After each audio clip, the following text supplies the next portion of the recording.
everyone, welcome to episode 88 of the Arieknits podcast. My name is Ariel and this is a video podcast where I talk about all the things that I have been knitting and spinning on for the past week. Today it is Sunday, September 15th, and it is early in the morning again. I feel like this might be a more common occurrence for when I film my videos in the future, but I don't think that that'll affect too much because I'm still planning on posting this video today, and it just means I have to edit a little faster, but it's all good. So I have some exciting updates on my projects. I have some new cast-ons which I think are really exciting. I have a couple of test knits that are coming up and I'm starting, and some spinning updates as well.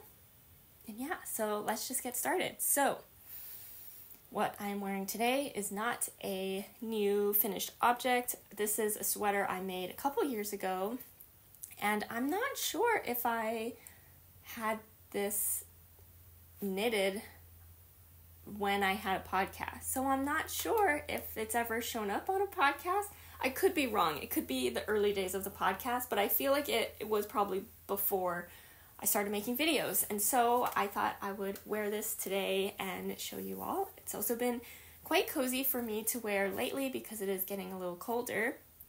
This is the Vargo Pullover by Sari Nordlund. It is a circular colorwork yoke. You can tell, I'll stand up later for you to see the whole sweater. But I knit this in Knitting for Olive heavy merino yarn in the colorways Rose Clay, which is the main color here, and Dark Mousse, which is the dark brown used in the colorwork. And I knit size 2. I use US 3 needles and US 6 needles, so that's 3.25 millimeter needles, most likely for the ribbing, and US 6, which is 4.0 millimeter needles for the body and the rest of the sweater.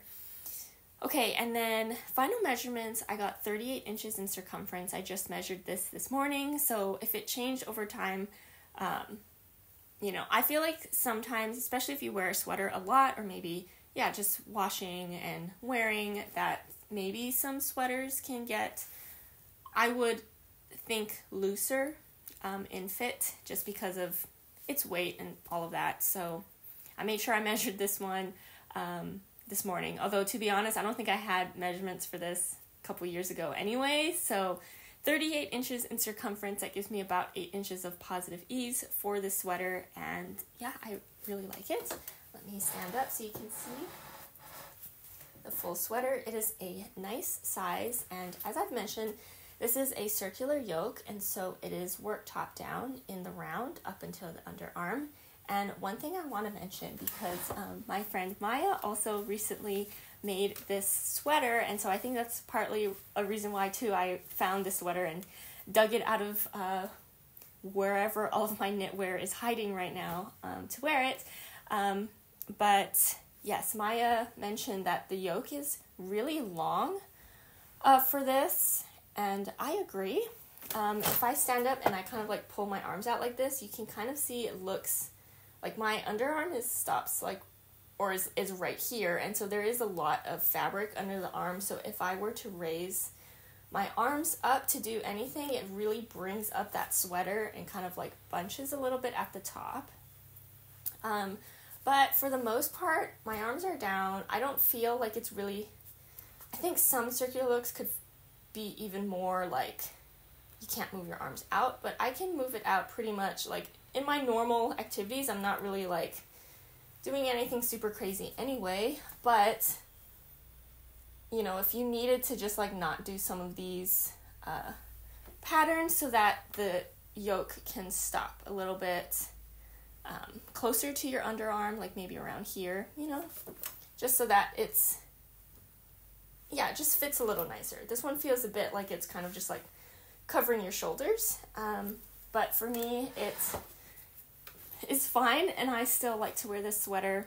I've found out lately, or realized, that I have a lot of I can deal with a lot of, I don't want to call this a fit issue, but I think if knitwear doesn't fit me quite right, I can still wear it and be very comfortable and enjoy it. Like, there's some things I might notice, again, like this. Like, I notice it, and it's interesting, but it really doesn't bother me enough to not wear the sweater or to, like, re-knit it or to, you know, do anything like that. But it's just something I wanted to note about the fit of the sweater. But I think it's really cute, and it came out really nice, and it's holding up really well, and I like this yarn. I don't normally knit with heavy merino yarn because I believe it is a worsted weight yarn, and I don't really tend to knit worsted weight sweaters. I'm usually a fingering weight or DK weight type of garment knitter, so yeah, I haven't used it too often, but the times that I did, I do like this yarn. It feels comfortable, and who knows, maybe I should be making even more worsted weight sweaters in the future, which I feel like is going to be a thing pretty soon. Maybe. I feel like I have heavier weight yarn, or I'm like, I have so much fingering weight yarn that I'm like, I need a different weight. And there's a lot of good worsted weight cardigans and sweater patterns out that I'm like, I really want to make that. So anyway, that's another topic, future knits. But yeah, this is what I'm wearing today. And let's get right into my whips, my works in progress. So let's start off with this cardigan. Okay, oops, drop the yarn. Some of my projects right now are really in kind of like a state that it's hard to hold up, and it's also hard to knit on, just because, at least for this one, there's like a lot of yarn attached. A lot just meaning like 2 balls, which is probably normal for most people. I think a lot could be like 4, you know, but for me, I'm like, 2 feels like a lot. I don't want it to get tangled, and I have a sleeve on, and I have some yarn attached to the body still, so I don't know where to put this while I talk about it. Maybe just back on the chair here. Just have to pull some yarn. Okay, oh, I also want to mention, because I saw my friend Shreya, she posted a video on her YouTube channel. It's been some time since her last video, so I was really excited to watch it, and I saw that she used a hair clip to hold her like small ball of yarn to her project, and I was like, that is such a smart idea, and so I'm doing the same for this one, because this was giving me problems just like rolling all over the place while I was working on this project. So thanks, Shreya, for that idea. Okay, so I'm gonna try and hold this up now.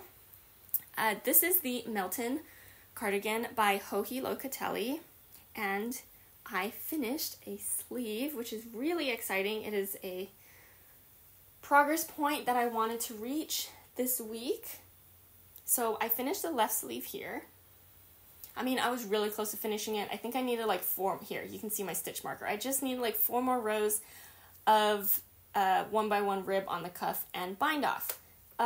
One thing I changed is that the bind off just says the bind off in pattern, but for me, for something like this, I really like using a tubular bind off for 1x1 rib, and so I am doing tubular bind offs for the cuffs for this. I did knit this to the 3 inches for the cuffs specified. 3 inches seems like a lot, and when I'm knitting it, it feels very long, but when I look at it as a finished thing, I'm like, yeah, that looks like a really great length for a cuff. So this is the sleeve. It looks very cozy. There is decreases just all along the sleeve, and it fits really nicely. There is, I've mentioned this last week, but there are short row shaping instructions for this sleeve right at the top, as you can see. It is done with the stripes, and so you do have to kind of like carry your yarn or like twist your yarn in between doing the short rows so that you can keep carrying your yarn, so you don't have to cut your yarn for each of those stripes in the short rows. And they are a bit of a, I don't know why, the first time I made that sleeve with the short rows with the stripes, I found it to be kind of painful to knit, and so I was really worried about knitting the second sleeve, and so I was like, I want to just like get that over with for the second sleeve, otherwise I'll never get to it, because I'm so not scared of doing the short rows, but just like, ugh, it just takes a lot of brain effort for some reason for me. But the second time around, it actually wasn't too bad. Maybe it's because I knew what was coming and I knew how to work it that it didn't feel as horrible. Horrible is a strong word, but I think you know what I mean. But as you can see, I started the second sleeve, I got through the short rows, and I am now working in the round for the sleeve and doing decreases. I think I did like 2 decreases so far on the sleeve, and so I'm off to a great start, getting back into the groove of working on these sleeves and doing the stripes. And I think I also mentioned this last time, just one thing I want to note is that the short row instructions for this sleeve are using wrap and turn short rows and not German short rows. You could probably replace the wrap and turns with German short rows, but I wonder if there is just a reason that there's wrap and turn instead of that, and I wonder if it's because of the striping, or I don't know. I don't know if there really is a reason. I don't know. Anyway, I had to learn. Every time I do wrap and turn, I have to look it up. But I think I've done them enough this time and done them enough correctly that I think in the future, if I have to do wrap and turn short rows, they won't feel as annoying to do. Because I don't like to look up how to do stuff while I'm knitting, usually. Especially if it's just a project. I'm like, oh, I just want to relax and knit. I don't like to look up how to do techniques. So I think I've done them enough now, doing both of the sleeves, that I probably don't have to look it up in the future, and that makes me happy because I used to just like not want to do patterns that had wrap and turn short rows because I never, not that I didn't know how to do it, but it wasn't intuitive for me. Like the German short rows are very intuitive for me now, but everything's good. It's all good, and so I'm very excited about that. And so let me just hold this up again to show you one sleeve done, working on the second sleeve. So this sleeve might take me probably a couple more weeks just because I have a lot of other projects to work on in the near future. But yeah, very exciting. And then again, this is where my body is left off here. I'll hold it back here. And so it's looking really good. I'm feeling really good about it. I feel like I have my yarn managed a little bit better now. And yeah, I just overall feel very happy with this. I can't wait for it to be done, and yeah, it's just been a good project. And yeah, I guess now I should talk about the sizing and the needle sizes and all of that, because I didn't get to those details about that today. So, oh, and the yarn. What am I doing? Okay, it's early in the morning. I am knitting size 2 of this cardigan. I'm using US 4 needles, or 3.5 millimeter needles for this, for the body. There's the needle size for the ribbing is, I believe, 2 sizes smaller, or it might be just 1 size smaller. I forgot to put the ribbing needle size in my notes, but let's see. Okay, the yarn I'm using, both colors are from Woolberry Fiber Co. The first one, which is the, I should hold this up again while I talk about the colors.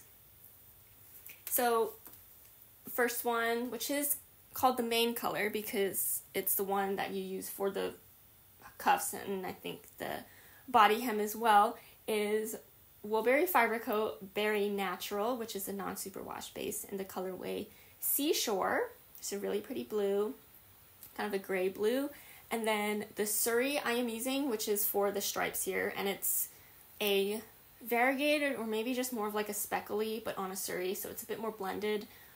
This is the Berry Suri base, the new one that has more yardage, in the colorway Camp Woolberry. And I think you can see those colors more in that Suri on the sleeve than on the body. But I think either way, it blends really nicely. And it's so soft and so light. And so, yeah. Looking forward to having this cardigan for the winter time, fall and winter time, and springtime, and actually all around, because I wonder how it does in the summer, if it's kind of like cool-ish in the summer, because it is light, and so might be good for that too. Okay, next up, I have my Ballard Pullover. I am really happy because I have a couple projects that I was able to get. I love when I reach a point in my projects where I'm not attached to a yarn ball so that I can talk about it on the podcast without having to worry about all of that yarn being attached to it. And the Ballard pullover got to one of those points. I didn't work on it too much this week, but I did finish some key points to this. So I believe this week I finished the sleeve. I think that was this stitch marker. I finished the right sleeve, and this is worked in, oh wait, let me go back. Ballard pullover. This is the Ballard pullover by Sari Nordlund. The yarn I'm using is Woolberry Fiber Co. Berry Tweed DK. So this is a DK weight yarn in the colorway The Weekend, and I am knitting size 1, and I'm using US 4 or 3.5 millimeter needles to make this. I have a lot of projects using US 4 needles right now. Okay, back to my progress update. So this is the right sleeve, and I knit a few inches, finished the bind off. It is a 1x1 rib with a tubular bind off, and that is written in the pattern. And I also finally did the neckband. And so the neckband is also a 1x1 rib. It is a folded neckband, and so you basically knit it double the length that you want it, because you will fold it inwards, which is what I did. I folded it on the inside, and I already sewed it down. And so yeah, this is where I'm at with this pullover. I think now that I see the neckband, it's making me a lot more excited to have this sweater be done pretty soon, just because it looks so cute like this, and I can just already envision, like if I hold it to the side and to the bottom, it might look like it's already done. Looks like it needs some blocking though, but you know, it's looking really good. And yeah, so I should now, so I'm again not attached to any ball of yarn right now, and so I am going to move on to the second sleeve, finish up that sleeve, and then finish up working on the body. And I did have to wind up another ball of yarn, or another skein of yarn this week, and so I'm getting really close. I still have one more skein not wound up, but I think, so the one that I have wound up right now, which I just had to wind up to finish up this neckband, and so I'll have pretty much a full skein to finish the sleeve, probably with some extra do the body, and then I'll have a full extra skein to finish up the body, which feels really nice. And one thing I did want to mention, because I do this sometimes when I'm feeling like it, my 1x1 rib looks funny on the right side versus the wrong side. I don't know if my knit stitches are tighter than my pearls, or my pearls are tighter than my knit.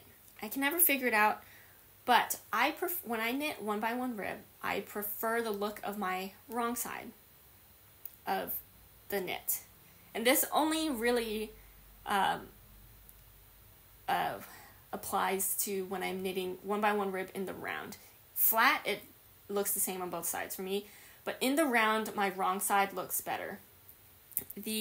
And by looks better, to me, I prefer the knit V stitches to actually look like V's versus to be like really wide apart. And so I've tried to show this before, but for example, I need to hide my eyes so this focuses. This is my 1x1 rib on my cuff, and when I pull it away like this, I feel like there's not really like a defined V in my knit stitches. There's a huge gap right here in between the V's of my 1x1 rib when you kind of like pull it out, and I just don't think that looks very nice. But if you look on the inside, which is the wrong side, you can see, look, the V's are really nice and tight next to each other, so when I pull it apart, you can clearly see the V's for the knit stitches, and then the pearls, and then the knits. Do you see that difference? Oh, I feel like this is like the best I've gotten how that looks. And so what I sometimes do when I knit 1x1 rib is that I will actually just work it in like the opposite direction, so just like basically on the wrong side, so that the wrong side of my 1x1 rib is facing the outside. And so that is what I did for the neckband of this. I didn't do it for the cuff because it's small circumference, and I feel like I don't really look at it that much, and it kind of Doesn't matter. Sometimes it does. Sometimes I just like don't really care, but just because it's so short. So I didn't do this like reverse, I'm not like knitting in reverse. I just like turn the work the opposite way and just knit in the other direction. If that makes sense. I basically just work it like I'm knitting the garment inside out. So I'm not changing anything about how I knit. But anyway, I didn't do that for the cuff, but I did do that for the neckband because it's right by my face and I feel like it would bother me if I could see that. And so hopefully you can see when I pull it a little bit that, yeah, these the V stitches, the knit stitches are just like a lot tighter next to each other, and it looks like more of a 1x1 rib than just like a mess of stitches. And so you can see that all around. And that's really nice. And I'm very happy with that. It was worth the effort. And I'm pleased. Another thing I wanted to mention really quickly before I stop talking about the sweater is that this neckband is so long. It is, I believe it's 3 inches. You knit 3 inches and fold it down. So this should be like 1.5 inches tall. But 3 inches is kind of a lot, I thought. I was like, oh my gosh, can it be done? And also, is it too long? I was like, that would be so long. I feel like I've done like 2 inches and then folded so it's 1 inch. But anyway, it looks nice. It looks really cozy. I'm very happy with it. So far, no modifications on this sweater that I've done. I'm just following to pattern. So yeah, this is the Ballard Pullover by Sari Nordlund. Good progress there. Small progress, but just enough to get me kind of like, the key points again on that sweater. Like the neckband and finishing one sleeve, which I feel like it's always nice when you finish a sleeve. You're like, okay, I can do it. All right, next up, I have my Lauder vest. Let's talk about the Lauder vest. I made good progress on this as well because I finished up a whole skein of yarn. Okay, let me hold up what I have because I joined in the round too. So now I can actually like hold it up. Look how cute it is. So this is the Lauder vest by Clow, the Crayabea. The yarn I'm using is from So Happy Jane Confetti Worsted, which is a, what are my words today? It is a worsted weight yarn. It is Shaniko wool, which is a wool from a sheep that is a Merino Rambouillet sheep. So it is so soft and amazing. And it's called Confetti Tweed because it's tweedy and the tweed bits are different colors. I think the only colors of the tweed in here are like red and green and yellow. I think that those are the tweed colors in this. And I think it's really cute. It's subtle, but adds some interest, which I really like. And I am knitting size 1. I'm using US 3 needles or 3.25 millimeter needles to knit this. And I finished working the back. This is what the back looks like. Finished working the back. I picked up for both of the fronts, joined the fronts, and connected under the arms just enough to be connected under the arms, and then I ran out of my skein of yarn. And again, this is another project. I'm not attached to a ball of yarn right now. I kind of did that on purpose, so it's been really like a good progress point for me during the week if I like finish a ball of yarn and I'm like, cool, that can be done working on for the week and I can work on my other projects so that I can easily hold up these projects to talk about. Okay, I want to just mention and just show you some of the details that I'm really loving on this. So this is an all over cabled vest pattern. I am doing the V-neck option. As you can see, there are instructions for a round neck version of the vest, but I'm doing the V-neck. I think it's very cute.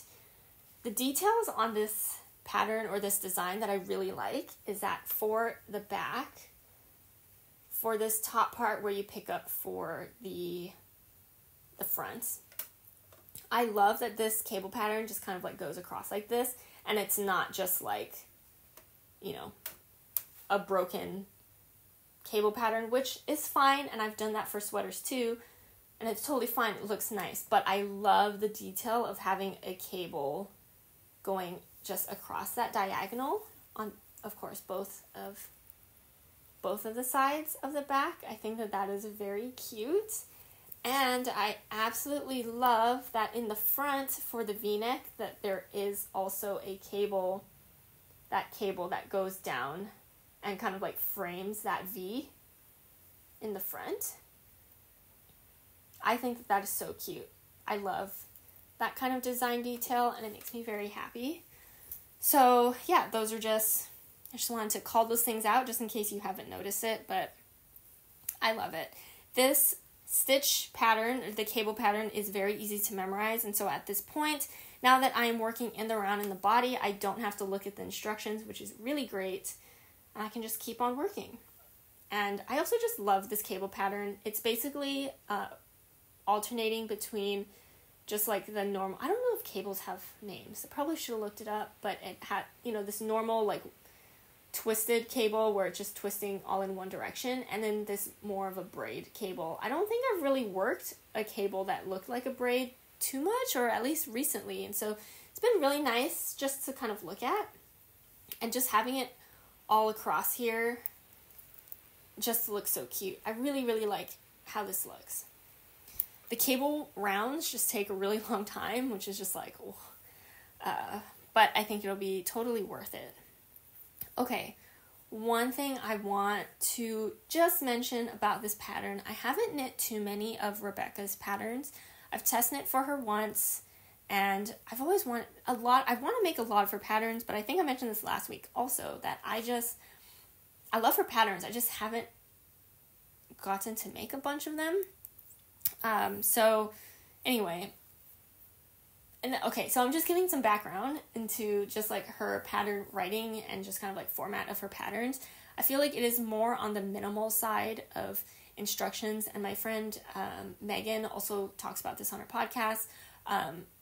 It's just I think it would be best to have some experience with knitting and knitting garments before maybe knitting Rebecca's patterns. Maybe some of her more simpler patterns are beginner friendly, but a lot of these, and it's not that she doesn't give good instructions in the patterns, it's just you kind of have to be intuitive about what's happening, possibly, okay,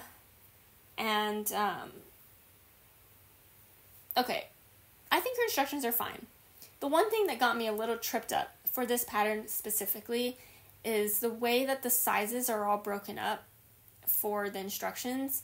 You do have to read kind of a bit ahead before you kind of knit. And for me, because I really just like to knit, just like go, I just have to make sure that I am stopping and reading the instructions fully for a section before I actually start knitting. One of the things that was a bit confusing for me, and I think this is just for the V-neck option maybe, the round neck instructions came first on the page, so I had to really kind of scroll and make sure I didn't miss anything for the V-neck instructions. And then there is a lot of knit this and do increases, and at the same time do this, and so you have to keep track of two things. However, for my size, and this is specifically for the V-neck for sure, is that for my size I don't have to do any armhole shaping, which is good for me because I was really confused about those instructions. I just wanted to see what other sizes were doing. But if you are knitting other sizes, there's V-neck increases and also armhole increases at some point later on while you're still doing the V-neck increases. And I couldn't quite understand what was happening or what you needed to do. And for me, when I have to follow a pattern or instructions that are do these two things at the same time, I like to have, and I always have my patterns up on my computer, and that's how I knit from, is my computer. I like to have those two instructions, if I'm following two different ones at the same time, up on the same. If I have to open up the PDF 2 times, I'll have them both open but on different pages of the instructions so I can follow at the same time. Or look at the instruction instead of scrolling back and forth like every time, just double check. So anyway, I didn't have to do that for my size, but I was also just like kind of confused, like, okay, do I have to do something at the same time? And in what order? And in what time? It's a little confused, so that slowed me down just a little bit. I had to just like think, like sit down, read the pattern, think about it, reread it again. But now that I'm joined in the round, it's easy going from here on out. I think it's just the body to do, and then do the finishing like edging, and then it's done. So I'm very excited about this. It's looking really cute, and I need to wind up my second ball of yarn so I can continue knitting on this. So that is the Lauder vest by Rebecca Clow. And then let's talk about my next project, which is the Traveler Shawl.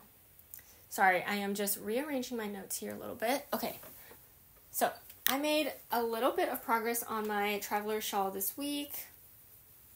The rows are getting very big, and so it might start to look exactly the same from week to week until I kind of work on the second section. I unfortunately did not put my stitch marker for how much I worked for this week, but I think I just worked a couple rows or a few rows.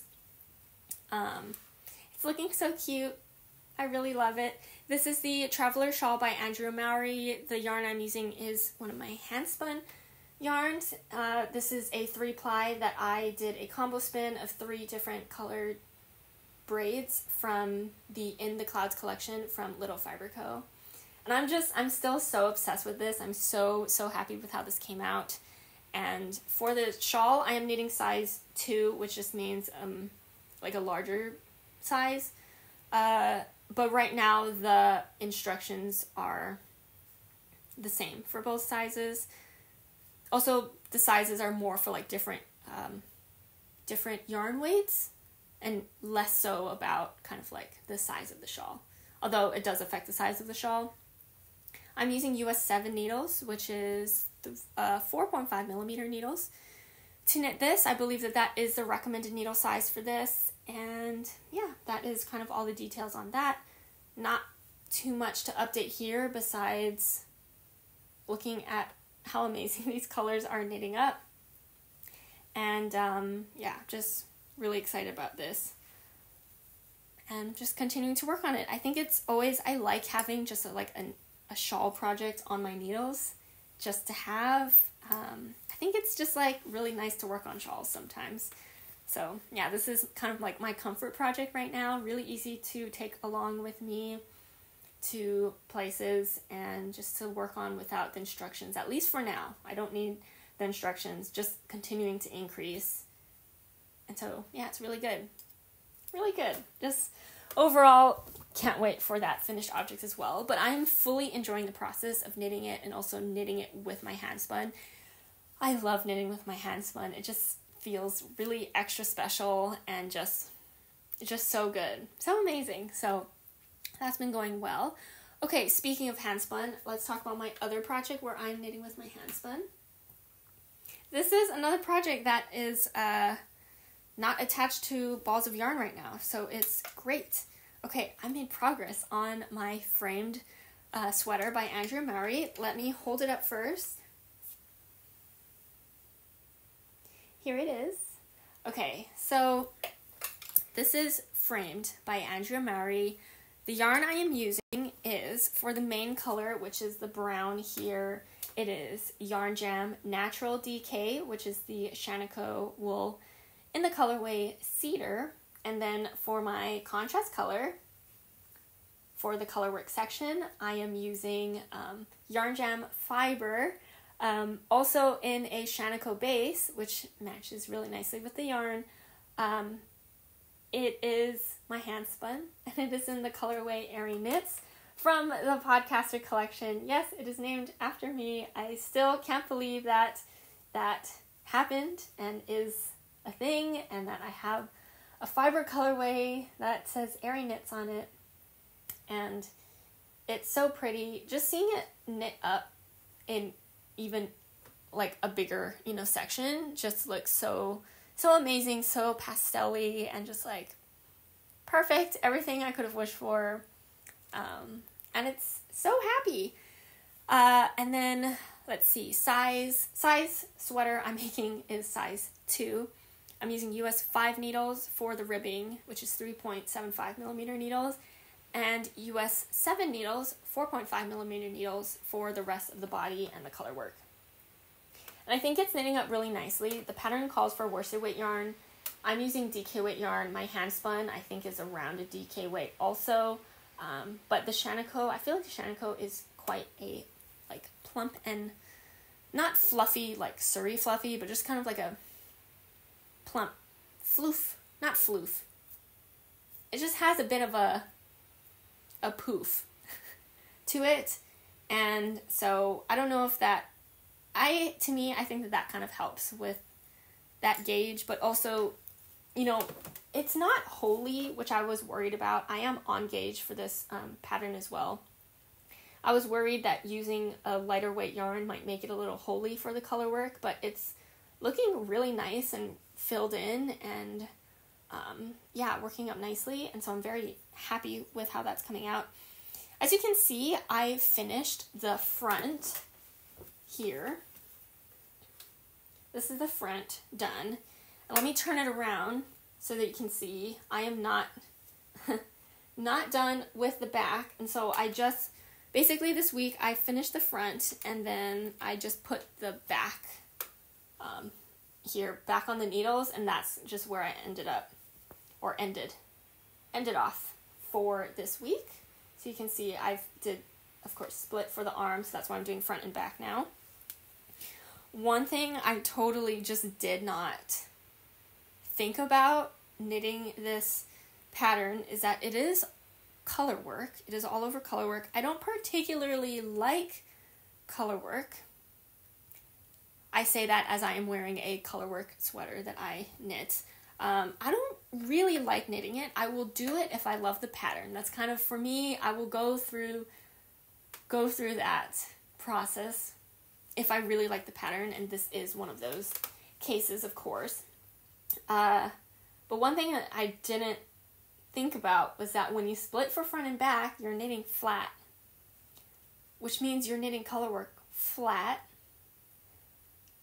which means you have to do color work while you're purling. And when you carry your yarn through the row, you have to do it in front of your work when you're working on the wrong side. And thankfully, I did this before with one of my sweaters. It was a really short color work section, just like a strip of color work on the front of the sweater. And that worked out really nicely. And because it was short, I was like, okay, it's doable. I did it. I did color work flat, and it was okay. But when I got to this point of splitting for the armholes, I was like, oh my gosh, I have to do this flat. And not only does the color work, you have to work color work flat, you also have to actually catch your floats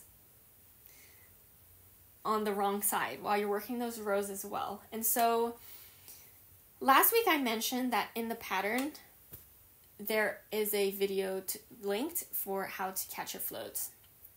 And because you do have to catch your floats on this, there's some really long sections for your yarn. So you do have to catch your floats. Thankfully, it's not every row, but you do have to do it on occasion. And I would say a few times for each, and maybe a little more than a few times for each of the pattern repeats.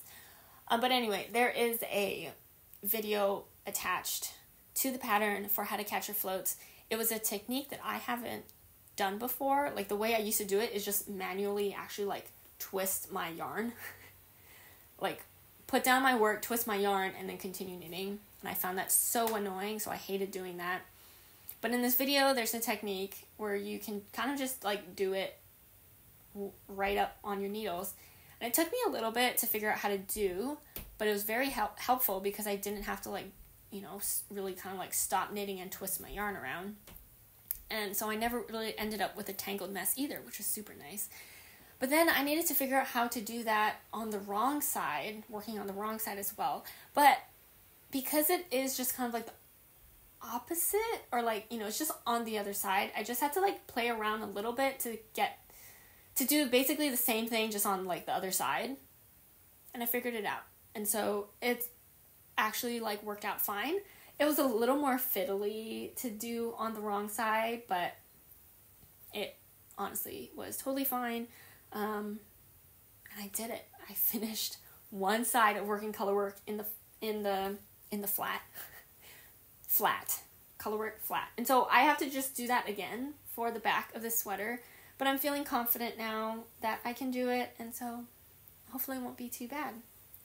But yeah, I just want to hold this up because I just like can't believe I knit this and that I also like spun that my contrast color yarn. It's just so pretty. I love how the colors are doing their striping a little bit. For my handspun, just in case you're wondering, and you know, maybe to get a similar effect if you're looking for something like this, I did a 2-ply fractal, and so I took my braid and I split it in half, and I spun one half, just like end to end, just that one half.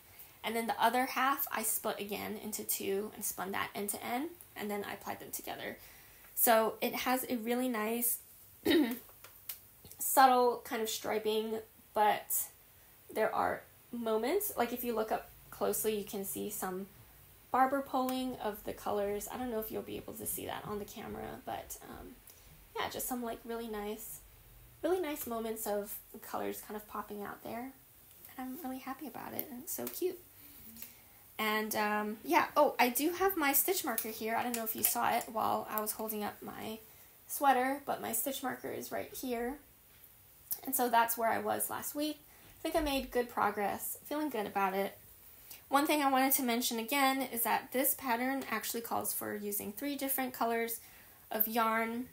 Basically, you know, 2 colors for this color work section, and then a different color for all of the edging.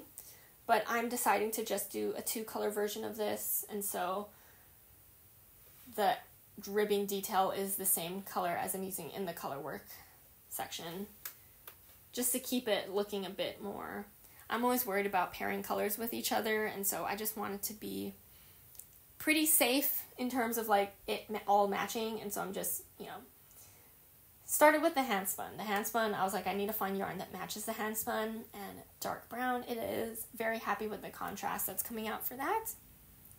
So yeah, so that's how it's looking up.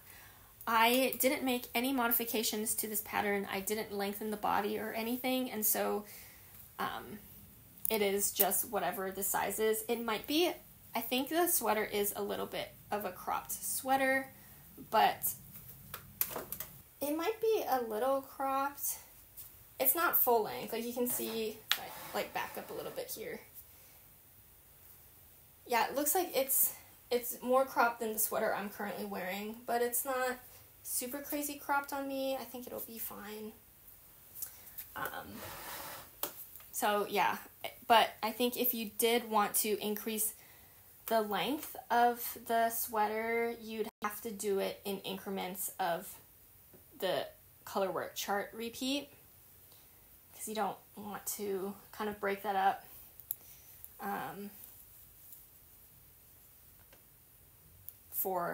Because the instructions for, actually, it is kind of just working in the, yeah, I mean, honestly, you can just, I think it'd be easiest to make sure you do it in increments of the color work chart, so that the armhole depth, because you're also knitting that with the chart, you know, is going to be the depth that you want, because the instructions are also make sure that you do that pattern repeat a certain amount of times as well. But, you know, you can always play around and do your own thing with this sweater pattern. So, yeah, that is my framed sweater.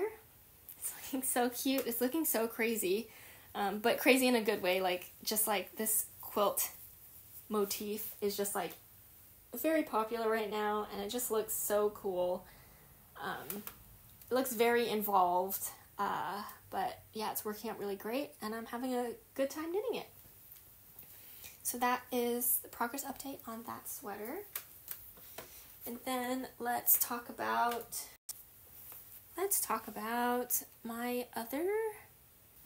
Okay, so I did make some progress on this pullover this week. I think the week before I didn't touch it at all, and so I just wanted to get it kind of back working on the needles, and also to finish, again, a key point or key moment on this sweater. So this is the Haw Creek Pullover by Andrea Gone, and the yarn I'm using is Woolberry Fiberco Berry Merino in the colorway Orange Blossom.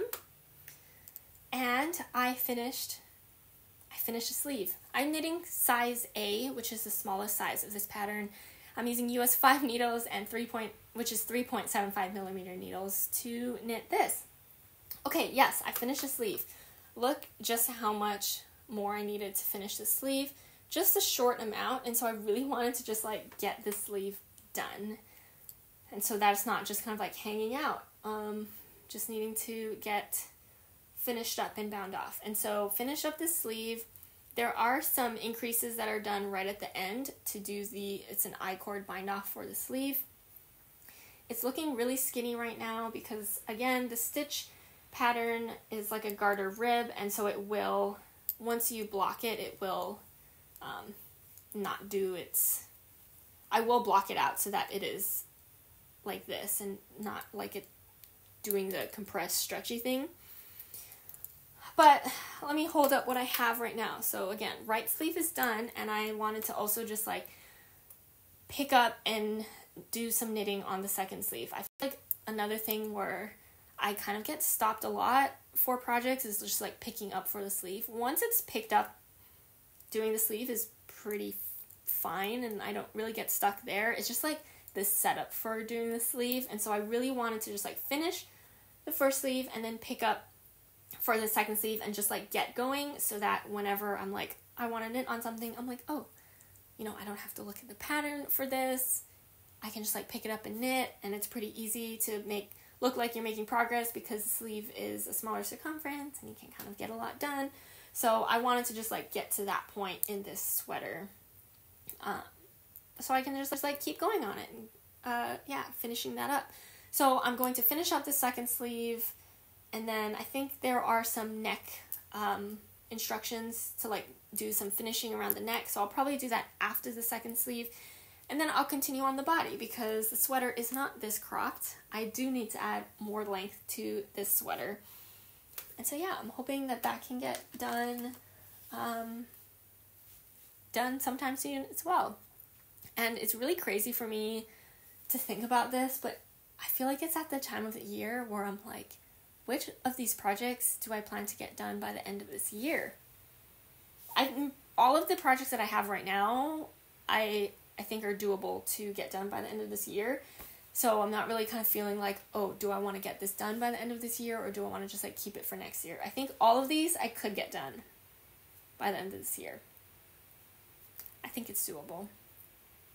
Okay, so that is all of the progress updates for the things I've already had cast on, but I have a couple new cast-ons. Okay, one of these is super exciting. Actually, both are very exciting. All of my projects are exciting, otherwise I wouldn't do it.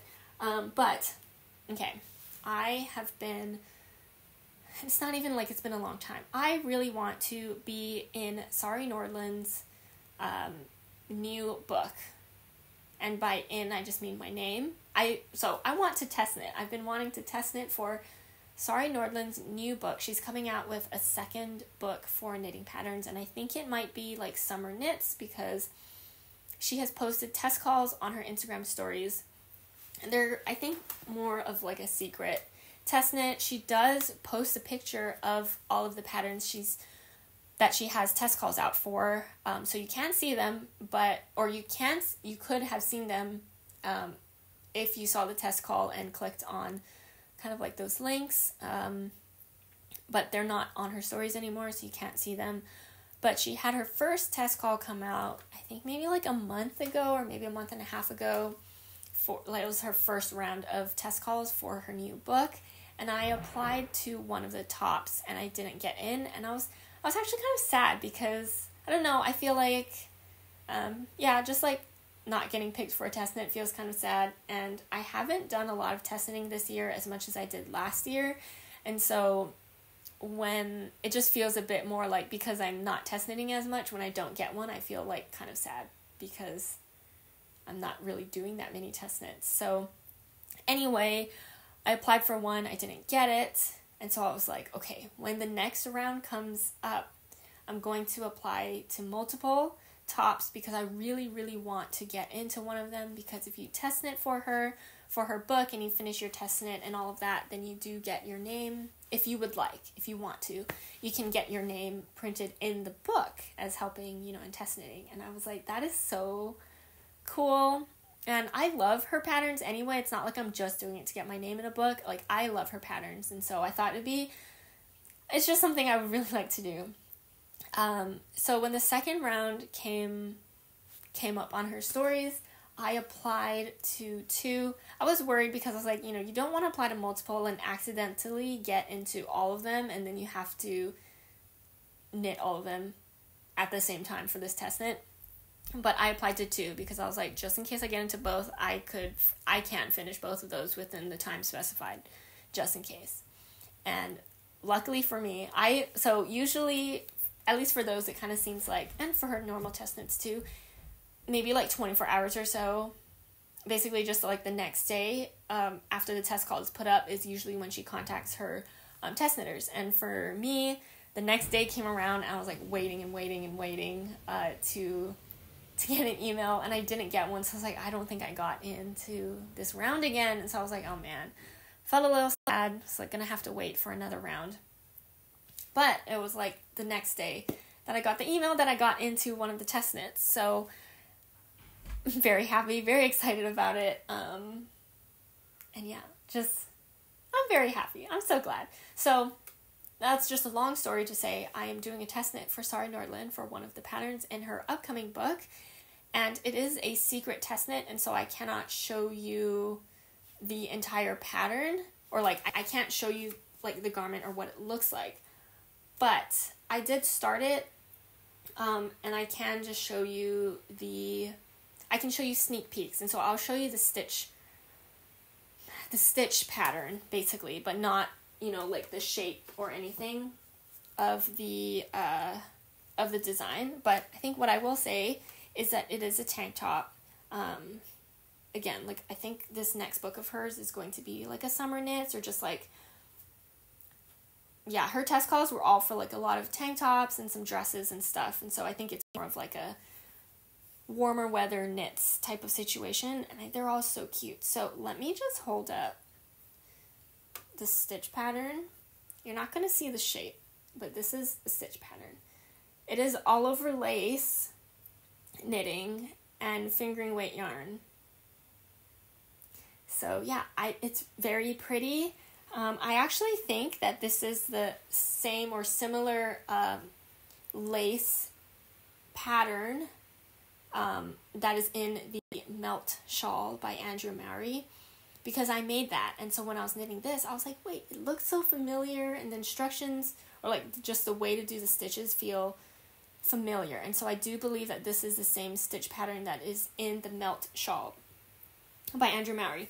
But this is going to be a tank top, and I'm very excited about this. I do think that, one of the reasons I applied for this specific top is because it is all over lace, and the knitting, the test knit deadline, or like the duration of this test knit, is 1 month. It's like 4 weeks exactly, which I feel like is pretty short for a test knit. And so I was like, maybe less people will apply for this one because it's all over lace and it's 4 weeks test knit.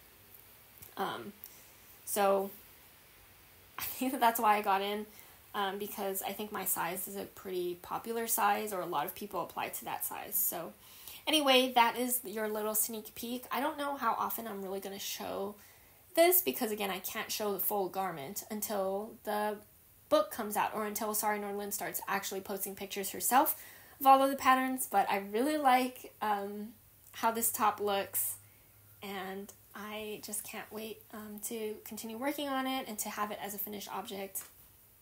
Yeah, very happy about it. I'm just very happy that I got into one of her test knits. I do want to share this yarn that I am using. This is from Woolberry. I've actually had this yarn for quite some time. The yarn I am using for this test knit is a berry linen base from Woolberry, and this isn't something she has all the time. I think just like a seasonal, and not even every year either, but I believe I got this yarn last year. It is 50% alpaca, 25% linen, and 25% silk, so it is a very summery yarn.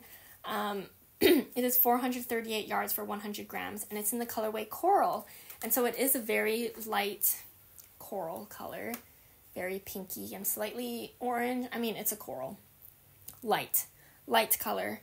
And so far, I'm really liking how it knits up. It is definitely a fingering weight yarn, so it feels really, I don't want to say really thin. It's not like it's a lace yarn, but it is fingering weight. It is, I think it's a 2-ply. But it feels like it's going to be very drapey. And actually, I think it's a 3-ply. Yeah, it looks like a 3-ply, actually. And it feels dense. Like, this ball feels kind of heavy, which is weird because it is still 100 grams, but it feels kind of dense. But I think the finished object's going to be so nice to wear. So nice and drapey, and even though I believe that these are probably like the linen bits that are kind of like, you probably can't see that, but there's like, it looks like plant matter that's kind of like, you know, there while you're knitting, but I think that is a linen, and I don't really pick it out. I'm just like knitting with it, and you don't really see it. Maybe at the ends, the edges of the knit, you can see it kind of poking out, but I don't think that it's going to like be pokey while you're wearing, because I have knit with some other yarn. I think it was like a wool and linen. Wool and, yeah, linen. Is that right? Wait, wool and, oh my gosh, why am I blanking out? Anyway, I've knit with something else that had linen in it, and I thought it was going to be itchy to wear, but it wasn't. It wore really nicely, and this one feels even softer, I think, because it has alpaca in it, and so I'm just really excited to finally be working with this yarn, because I got 2 skeins of this, again, I think like last year, and I just like didn't knit with it yet, and so I'm happy that I had that in stash to use for this test knit, and so that was really nice. Okay, so that is my one new cast on for test knit, and then I did actually cast on for this project. There is a knit along for the culmination blanket by Lindsay Fowler, and when I saw that, I was like, oh man, like, I don't need to knit another blanket. If you've seen my previous videos, I think it was, did I finish that blanket the middle of this year? I started it, I think, at the beginning of this year. I made the Sweet Shop blanket by Laura Penrose, and I love that thing. It took a lot of time to knit it because it is pretty big, but I loved it so much that I want to make it again, maybe, or just like other versions of it. I am making her other, like the pillows, which I haven't knit. I haven't continued to knit those. I'm at a stopping point. I'm at a blocking point. I'm blocked right now for making those, continuing those pillows, the quilt, Stella quilt cushions, because I need to dye more yarn, and I haven't had the time to do that yet. So that's why I haven't continued with those, but I love knitting them. I want to make the blanket version of that. But anyway, when I saw that there was a knit along for this culmination blanket, I was like, do I want to do that too? Because what's really great about it is it's kind of meant to use a lot of your scrap yarn. And when I'm still, you might be able to tell my background again looks a little different. I am trying to set up my craft room / office right now, and I pulled out all of my yarn. I'm trying to organize it a little bit right now before I put it in the shelves, and I have so much leftover yarn from projects. It's a bit overwhelming, and I was like, wow, how am I going to store all of that? Right now it's just all in like a huge storage bin. So when I saw this blanket, it's kind of good timing. I was like, oh my gosh, I just saw how much leftover scrap yarn I have in my possession, and this would be a great way for me to use up some of that yarn. But I was like, oh man, another blanket this year. But I think I'm not totally sure if I'm going to try and like follow the knit along where you knit 2 squares a week. I'm going to try, but I'm not going to be, super upset if I don't end up doing that. But anyway, and there was like a group call, like video call last night, I think. I didn't join that, but I did cast on yesterday because I had some time, thank goodness, and I did make my first square. Let me first just like mention, so the blanket pattern is in this book, the Salt and Timber book, by Lindsay Fowler, and I did buy this book when it came out, and I've knit 2 things from it already, and so this will be the 3rd pattern from this book that I knit, and I really, really like the book. But let me now hold up the square that I made, because I'm also doing something a little different from the pattern. So it's really meant to be like combine a whole bunch of yarn that you have, hold together, and knit like at a bulky gauge, or have a bulky yarn. However, I was looking at all of the scrap yarn I have, and I was like, I could combine a whole bunch, but I also want the colors to look nice together, and so and I have so much fingering weight yarn, but I was like, how many, and what colors would I hold all together? If it was fingering weight yarn, I might have to hold like 6 of them together to make a bulky gauge, blah, blah, blah. I wanted to use Suri, so I was like, how do I match it with that? So what I'm ending up doing is my squares are going to be slightly smaller. I think maybe like an inch or an inch and a half smaller than the pattern. But again, because this is just squares and then you like combine them together, or you attach them together, you can make this at any size, any gauge you want. Your squares just might be a little smaller. So that's just all information to say what I am planning on doing is basically doing something similar to this first square is actually 2 DK weight yarn and 1 Suri held together. So it is just a little less than the bulky weight gauge, I think. And I'm also going down 1 needle size for this blanket because my yarn is just smaller. And I didn't do a gauge swatch, I just like decided this. And it worked out well. I like how this square turned out. So I'm using US 10 size needles, 6.0 millimeter needles to make my squares for this blanket. And I'm trying to figure out the best way for me to track yardage for this blanket, because this would also be such a great way for me to knit some yardage out of my stash for this year. But I don't want to keep track of like all the colorways I'm using because I also don't have labels on any of my leftover yarn. A lot of them I remember which projects they came from, so I could figure it out.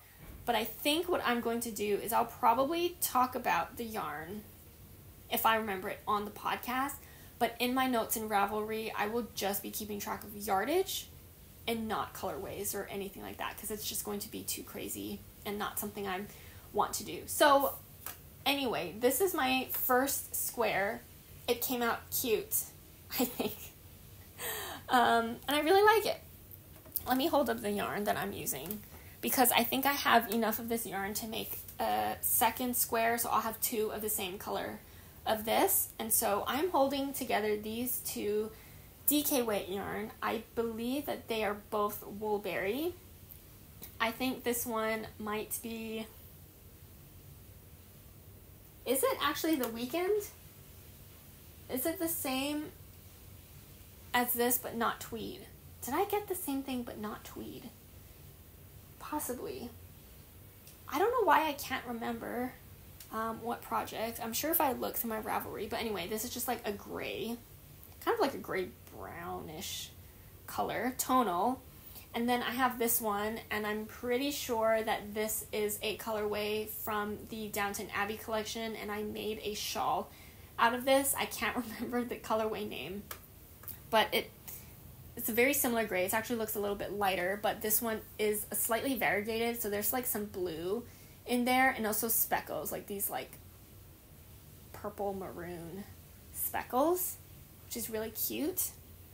So I'm holding those two together along with a Suri, and this might either be a Paisley Knits Suri, which might have been, no, I'm not even going to try to remember the name. I think it was from a Japan collection. It might be that gray variegated Suri, or it could also be a Woolberry Suri, like in the snow? No, I don't know.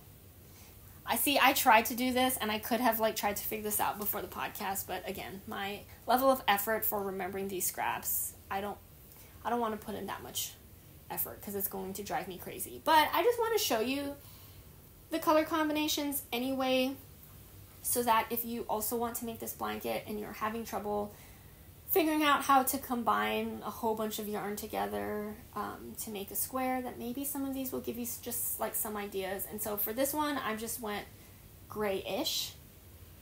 They're all, again, slightly different, but this is what it looks like together. And I really, really like how that looks. I might end up with some squares that are a bit more marled. That should be pretty interesting. But for this one, I really like it. I want most of these, I kind of want to go more of a tonal look for these squares. But variegated would be cute too. But I do like that you can see those pops of those dark purple in here. But it's not super overwhelming. And so this is my first square. I'm going to make a second one in this exact same color because I would love to use most of the yarn. If I have a good amount of yarn of a colorway, I would like to use a bunch of it.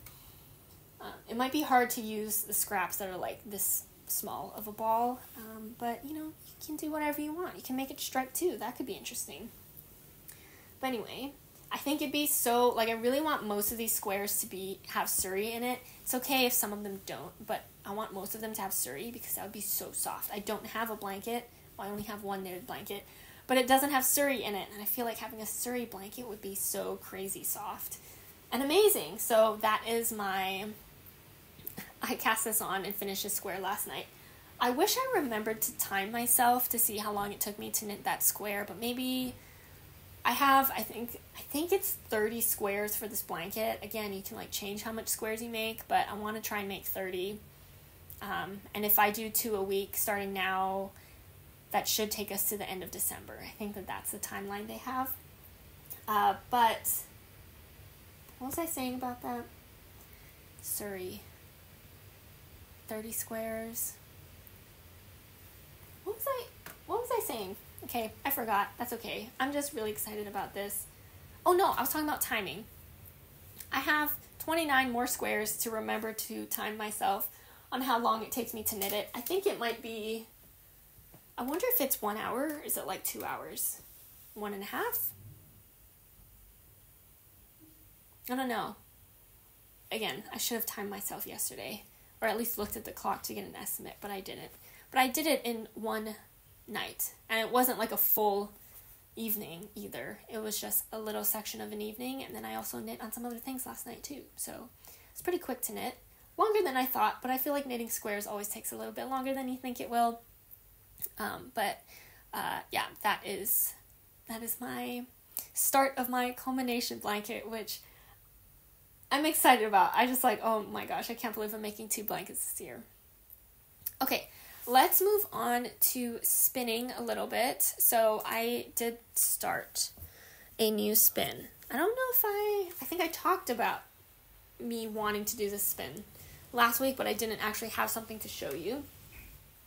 Here's my new spin for this week. This is the fiber from Yarn Jam, the podcaster collection. This is the arieknits colorway again. I know, I hope you're not bored of this color yet. But this is the Confetti Tweed version. As you can maybe see, there's those really colorful tweedy bits in there. It is still a Shaniko wool base, just with those tweed bits in there, and it's really pretty. I think it looks so fun. It just looks like little confetti pieces. There's red, green, blue, and yellow tweed color bits in there, and I think it looks so fun and so cute. And so this is, I am spinning this the same way that I spun my non-tweed version. So I am doing a 2-ply fractal, and I'm splitting it up the same way. So I had one, actually, oh my gosh, the way that I described my normal spin of this colorway for my sweater was wrong. I apologize. Okay, let me go back and talk about that really quickly.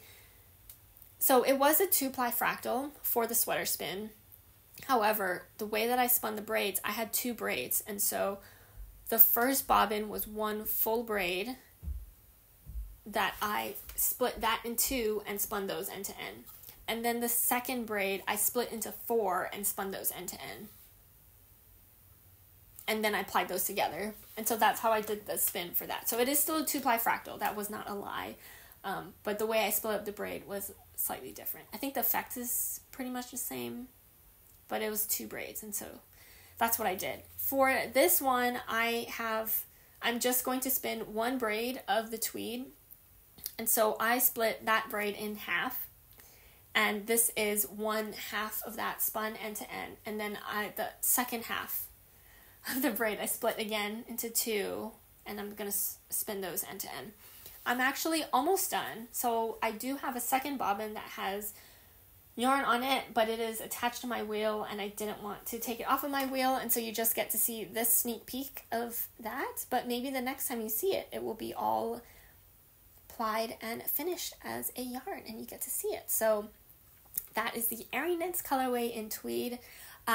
You do have until the end of September to buy from the pre-order for the podcaster collection, and so discount code again is arieknits, all in caps, and it is also listed down below in case you need that spelling, to get 15% off any of the podcaster collection colorway fibers. And so yeah, if you're waiting on that, you have until the end of September to buy. And so yeah, thank you all so much for supporting this collection, and some of you have messaged me that you bought some of the arieknits colorway, which makes me so happy. I can't wait to see some of you all spin this colorway as well, and I hope you enjoy it.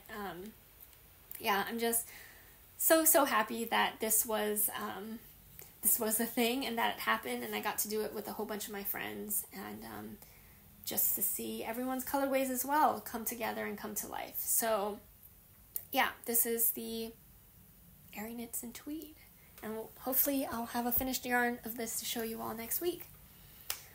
Okay, let's switch over to acquisitions right now. I have a couple acquisitions and some really fun ones. Maybe because I just talked about the podcaster collection. I got my podcaster collection fiber in the mail, so I can show you everything I got from the podcaster collection, because I also bought stuff from this collection.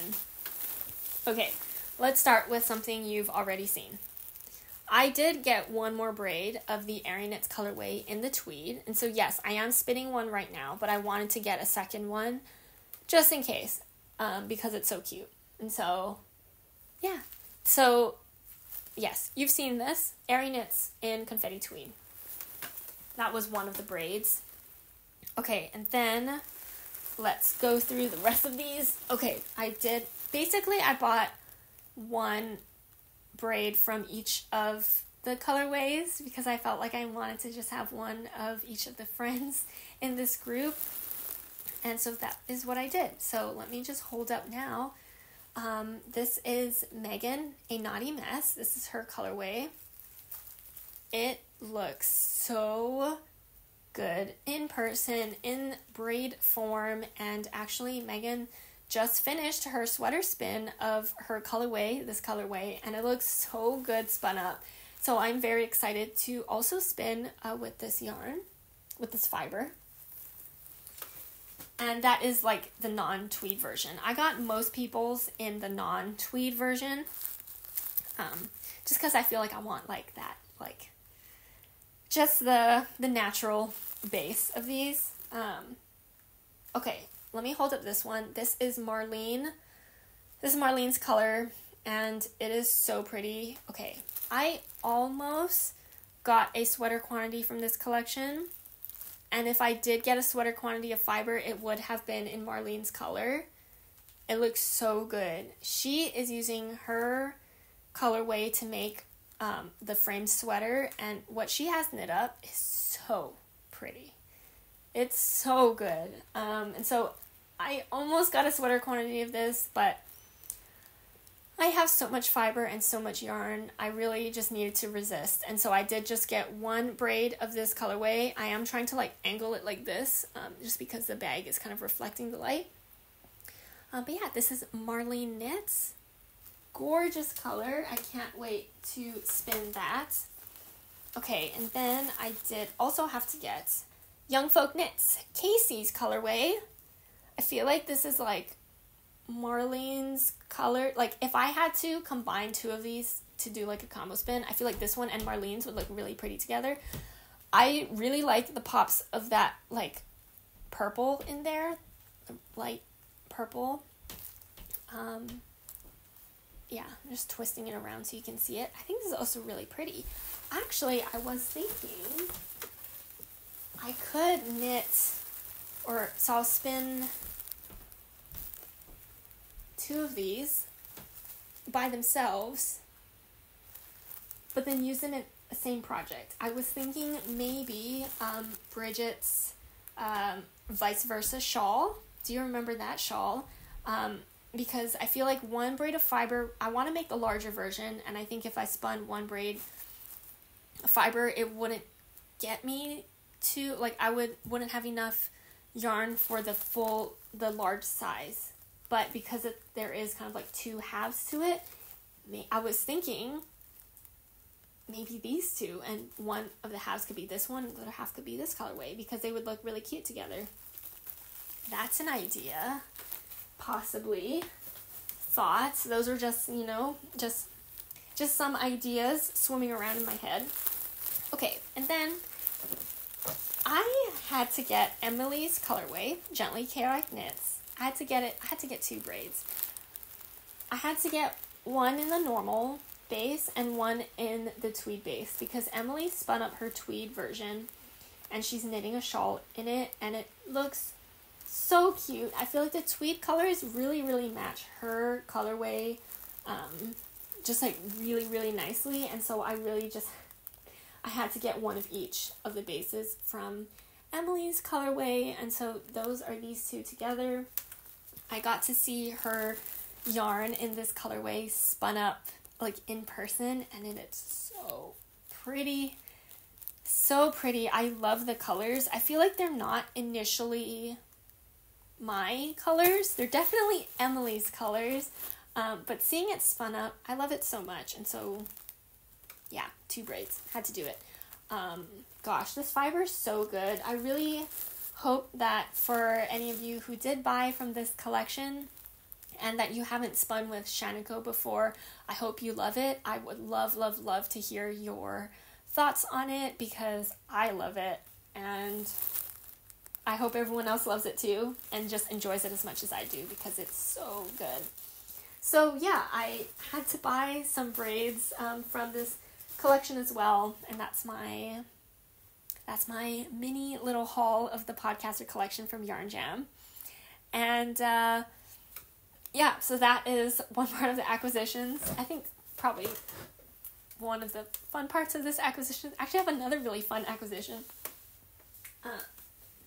Let me pull this out. Okay. I got 3 skeins of yarn from ZZ Textiles in the Heirloom DK base. This colorway is Dusty Millet, and this is the first time I am using this yarn base. This is also the first time I actually bought from ZZ Textiles like online, because I bought 2 skeins from her at Flock, and that was my first ever skeins from her. And then this time I ordered this first time I ordered from her online. So really quickly, this yarn base, Heirloom DK, it is 40% Shetland wool, 40% BFL, 20% alpaca, and it is a 3-ply. And the reason why I got this yarn is because I am in a test knit for the Biscuit Pullover by Bridget, BZB Knits, and she's doing this in collaboration with Rachel from ZZ Textiles, and we were able to order some Heirloom DK for this test knit, and I really, really wanted to do that, and we also got a discount for using it for the test knit. So I really wanted to use this base. It took me a long time to figure out what color to buy. Actually, it took me too long to figure out what color to buy.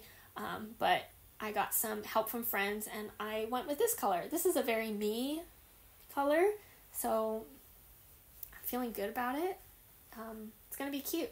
The Biscuit Slipover is a brioche patterned slipover. Bridget has pictures of it on her Instagram, so definitely check it out. The test knit I think it's going to start pretty soon. We just had some time in between getting into the test knit and to get some of this yarn in. So I think the actual test knit will start very soon. We'll get the pattern very soon for us to start test knitting. But in the meantime, you can look at the pictures of it so that you can prepare yourself also to knit it when the pattern comes out. But yeah, very happy and excited to have this yarn in my hands. I think as far as I did try on Bridget's version of her slipover when she visited Seattle for Flock Fiber Festival, and it's so cute. And it was knit in this yarn base, and so I really wanted to see how that yarn base felt.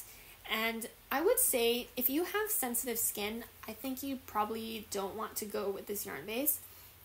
There is alpaca in there, but the rest of it is Shetland wool and BFL. And I think that part of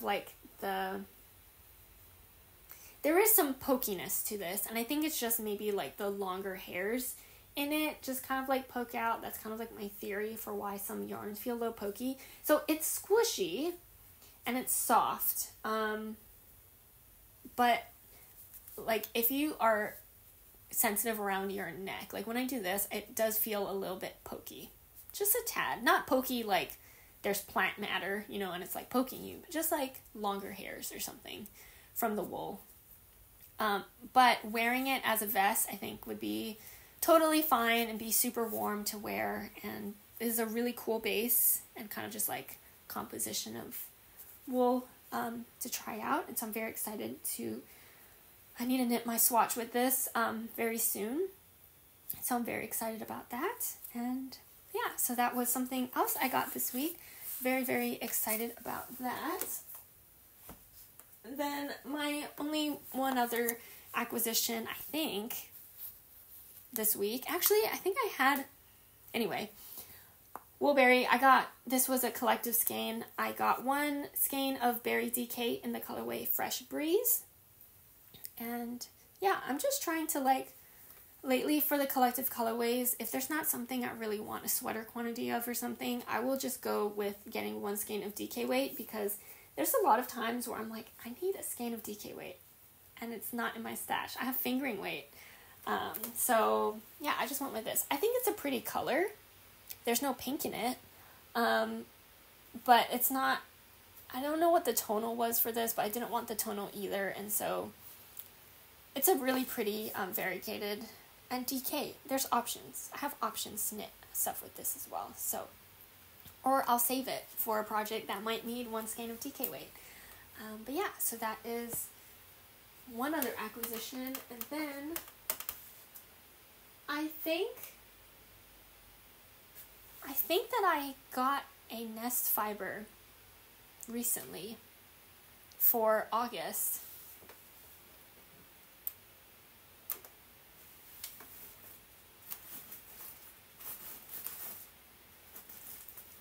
it's this one. Okay. Don't mind my shelf situation in the back. It's basically just like most of my nest fiber hiding out in the back there. Okay, I did get this. It might have actually been last week and I just like forgot to share it. I am still part of the Nest Fiber Club. I love her colorways, and I'm part of like the mixed fiber club option. So every month is, of course, a different colorway, but also a different fiber. And so this, for August, it's Falkland. I got Falkland, and this colorway is State of Mind. Pretty, very me colors. There's pink, and so whenever there's pink, it's basically like, yep, love it. There's some like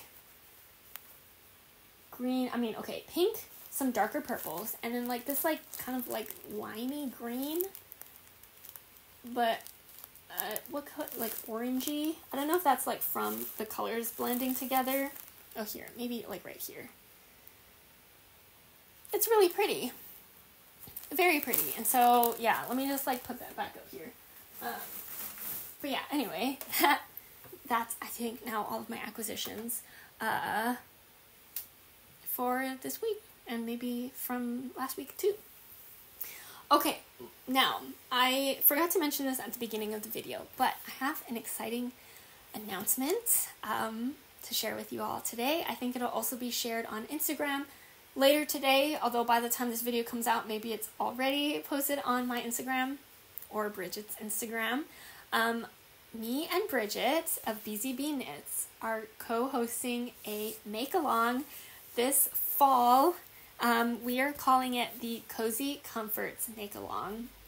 And the idea for this make-along is that, it's fall coming up very soon and we want to be nice and cozy. And what better way to celebrate fall than to maybe a cowl or some kind of like neck accessory. I feel like that is something, neck accessories have been something that I've really been like into and loving this year especially, or like end of last year during the winter. And Bridget has a lot of accessory patterns that she has created as well, and so we're both kind of in this like cozy feeling type of thing. The main focus is kind of just like cowls, neck accessories, maybe like small scarves or something like that. The make along is for any pattern of neck accessory, and Bridget will be having a 15% off code for all of you viewers of mine. The code is arieknits. It'll be 15% off all of her accessory patterns, and there will be, so I'm just giving you a high-level overview right now. There will be more details in the Instagram post and probably in next week's video as well. But there will be prizes. So this make-along will have prizes for those of you who participate. The other thing too is that there is going to be a focus on using some handspun because me and Bridget both spin. Bridget is the one who taught me how to spin in the first place. So yeah, you don't have to spin or you don't have to have handspun in order to participate in this make-along, but there will be kind of like an emphasis on that. And just kind of like to encourage you all, if you have some of those special skeins in your stash of handspun or some fiber that you really want to spin, we're hoping that this make-along is enough time for you to spin a little something. And if you have handspun already in your stash, you can use that as well. But if you're feeling like wanting to spin something and to use it right away, spin it to knit it type of thing, feel free to do that as well. I think cowl patterns and just like smaller neck accessories are a great way to use up your handspun as well. And not just use up, but like sometimes you just have like one skein of handspun and you can't really use that for, a sweater. But you want to use it, but you don't know what to use it for. And so cowls, I think, are really a great way to use and also like showcase your handspun colors. I think it's a great way to, if you did a fractal spin or you did like a chain ply and you have all of those stripes, like also really great way to showcase all of those colors in your handspun as well.